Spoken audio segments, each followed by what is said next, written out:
Mr. Hamadanchi, what is the main argument the other side uses on the warrant requirement? We think there should be a warrant. They have an argument. Can you tell the committee what that argument is? They will typically say, we have lawfully collected this information already, so we should be able to search through it. The Second Circuit has recognized that the search of a U.S. person's data is a separate Fourth Amendment event that requires a separate Fourth Amendment analysis. Yeah. I mean, that's their argument. Oh, we followed the law. We were searching foreigners overseas for intel, right? That's what the law says they can do. And they said, we followed the law, so now we can search the data for Americans. And that's the problem. And the court in New York just last year said, no, you can't do that. The court said this. I mean, here's a fundamental question. Tell me if you agree. Should the government be allowed to do warrantless searches of the same information Section 702 says it's not allowed to collect? The court was very clear that they should not be able to do that. Right, because the law says that you're supposed to collect information on foreigners overseas for intelligence, and now there are people who say, no, you don't need a warrant because we're going to do searches for Americans using their identifiers, their email, their phone number, their name. Well, that's not supposed to be in there, and the court said you can't have it both ways. That is what the other side wants. They want to have it both ways, and they can call it incidental. They can say we're doing a query, not really a search. That doesn't fly. And again, don't take our word for it. The court in New York said so December of last year. Is that right?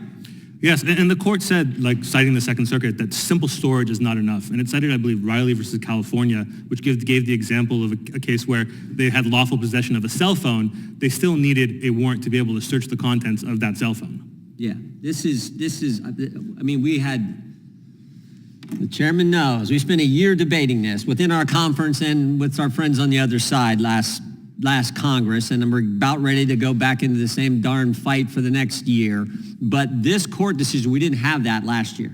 And I like the way they said it. They said it would be paradoxical to permit warrantless searches of the same information that Section 702 is specifically designed to avoid collecting. You're not supposed to collect information on Americans, but we did the search of foreigners and we got some, so now we can search Americans. No, that makes no sense. But that has been the argument year after year, Congress after Congress, and hopefully we can get to common sense. And what the court said, this Congress can say, time out.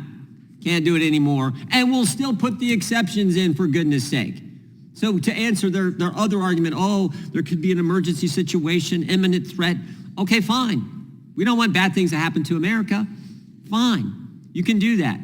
And if we can't get this passed, it is, I don't know. I was so frustrated because, winning beats losing every time, and a tie is a loss. And that's what we had last time. And we got to make sure we win this time, Mr. Raskin. We need to make sure we win this time. I will yield my time to either to the chairman or to Mr. Klein. I have a minute and 40 seconds left. Mr. Klein.